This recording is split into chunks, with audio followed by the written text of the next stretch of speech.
আমাদের সাঁকরাইলে এখনো একদম গরম গরম নিউজ। সেক্ষেত্রে কালকে যে সানিকে গ্রেপ্তার করা হয়েছিল বিভিন্ন রকম তোলাবাজির জন্য, আজকে কিন্তু সেই সানিকে একদম সারিঙ্গা ব্রিজ থেকে স্যান্ডো গেঞ্জি হাফ প্যান্ট পরিয়ে কিন্তু একদম নলপুরের দিকে যে রাস্তাটা যাচ্ছে সেখানে ঘোরানো হচ্ছে। দেখো, সেন্ট্রাল পুলিশ, সাদা পুলিশ একদম হাতে হাত করা পরিয়ে নিয়ে চলে যাচ্ছে, একদম সবাই দেখছে।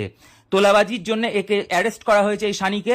সেক্ষেত্রে একদম সারিঙ্গা ব্রিজ থেকে একদম ব্রেকিং নিউজ যেটাকে বলা হয়, একদম হাফ প্যান্ট স্যান্ডো গেঞ্জি পরিয়ে কিন্তু ওকে ঘোরানো হচ্ছে চারিদিকে, সবাই দেখছে। আমাদের সাঁকরাইলের কি অবস্থা, বিভিন্ন রকম তোলাবাজির জন্য কিন্তু এই গ্রেপ্তার হয়েছে সানি।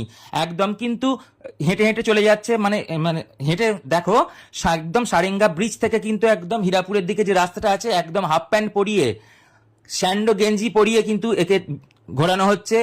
এ কিন্তু পুলিশ নয়, সেক্ষেত্রে মিথ্যে একটা পুলিশের পরিচয় দিয়ে বিভিন্ন জায়গা থেকে কিন্তু তোলাবাজি তুলতো। সেক্ষেত্রে তাকে সেই জন্য সেন্ট্রাল ফোর্স এসে একদম সাঁকরাইল থানা থেকে কালকে অ্যারেস্ট করা হয়েছিল। আজকে হাফ প্যান্ট গেঞ্জি পরে সারা সাঁকরাইলে তাকে ঘোরানো হচ্ছে।